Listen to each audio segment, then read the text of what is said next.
ছেলে মেয়ে 5টা, ছেলে হলো একটা, 4 জন। নামাজ পড়ছেন তো ফজরের নামাজ ইনশাআল্লাহ?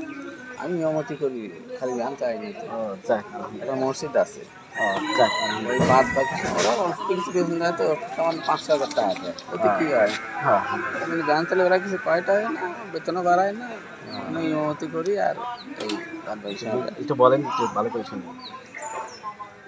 ইমামতি করেন? হ্যাঁ, আমি ইমামতি করি লোকে যে গোরস্থানে বাড়ি ফেরা মসজিদ তাই না, জি, ওই জি। মসজিদে ইমামতি করি। হ্যাঁ হ্যাঁ আর লোকে এই বাদ বাকি সময়টা ব্যায়াম চালাই, ওরা অল্প বেতন দেয় তো, ওদের সংসার চালানো মুশকিল আর যায়, মাত্র 6,000 টাকা বেতন দেয়।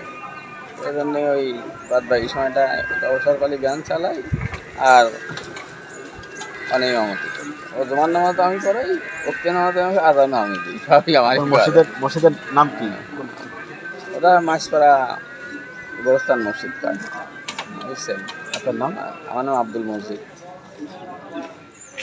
আসলে আমিও ইমামতি করি, ঠিক আছে। আমরা আসলে ইমামরা খুবই অসহায়, যে স্বল্প বেতন দেয়, আসলে চলা খুবই কঠিন। কষ্ট। হ্যাঁ, পরিবার নিয়ে চলা খুবই কঠিন। বর্তমান বাজার দর খুবই সব কিছুর দাম বৃদ্ধি। তো যাই হোক, আলহামদুলিল্লাহ আমাদের ইমাম সাহেব তিনি মানে ইমামতি করে, তারপরে পরিশ্রম করে, আলহামদুলিল্লাহ। হ্যাঁ, মানুষের কাছে তার ওই হাত পাতে না যে না, সংসার চলে না বা পরিবার চলে না, আমাকে সাহায্য করে। তো যাই হোক, আলহামদুলিল্লাহ উনি পরিশ্রম করে, ওনার জন্য অনেক দোয়া রইল। যাই হোক, আমাদের পক্ষ থেকে এটা নাস্তা করে নেবেন ইনশাআল্লাহ, নাকি? তো